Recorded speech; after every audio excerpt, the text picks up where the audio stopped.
आप जानते हैं इस साल नवरात्रि 3 अक्टूबर से शुरू हो चुकी है। आइए जानते हैं इस खास पर्व पर देवी दुर्गा के 9 रूपों की पूजा क्यों करते हैं। नमस्कार दोस्तों, मैं शंभू कुमार। सबसे पहले हम बात करेंगे मां शैलपुत्री की। वे हिमालय के राजा की बेटी हैं।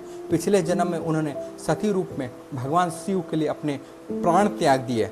उनके इस बलिदान के बाद वे अगले जन्म में हिमालय में जन्मी, इसलिए उन्हें शैलपुत्री कहा जाता। अब चलते हैं नवरात्रि के दूसरे दिन की ओर, जब हम देवी ब्रह्मचारिणी की पूजा करते हैं, जिन्होंने भगवान शिव को पति रूप में पाने के लिए कठोर तपस्या की। उनके इस तपस्वी रूप को ब्रह्मचारिणी कहा जाता है। तीसरे दिन हम पूजा करते हैं देवी चंद्रघंटा की। देवी चंद्रघंटा के मस्तक पर अर्धचंद्र विराजमान है और यही कारण है कि उनका नाम चंद्रघंटा पड़ा। इनकी पूजा से हमारी सभी मनोकामनाएं पूरी होती है। अब हम चौथे दिन की पूजा की ओर बढ़ते हैं, जब हम देवी कुंसमाठा की पूजा करते हैं। कहा जाता है कि इस संसार की रचना इन्हीं के उदर यानी पेट से हुई है। इनकी पूजा से हमें लंबी उम्र, मान सम्मान और बेहतर स्वास्थ्य मिलता है।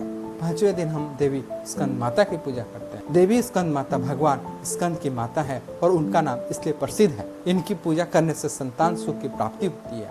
अब चलते हैं नवरात्रि के छठे दिन की ओर, जब हम देवी कात्यायनी की पूजा करते हैं। देवी कात्यायनी महर्षि कात्यायन की पुत्री है।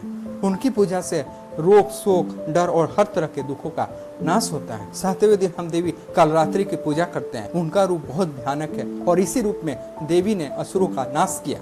इनकी पूजा करने से डर और परेशानियां दूर हो जाती है। इन आठवें दिन हम पूजा करते हैं देवी महागौरी की। माँ दुर्गा का यह रूप बहुत प्यारा और सफेद है।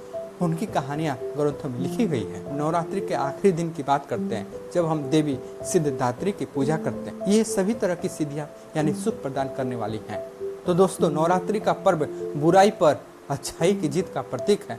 हर साल हम माँ दुर्गा की पूजा करते हैं, जो हमें सही मार्ग पर चलने की प्रेरणा देती है। आप सभी को नवरात्रि की शुभकामनाएं मेरे और मेरे परिवार की तरफ से।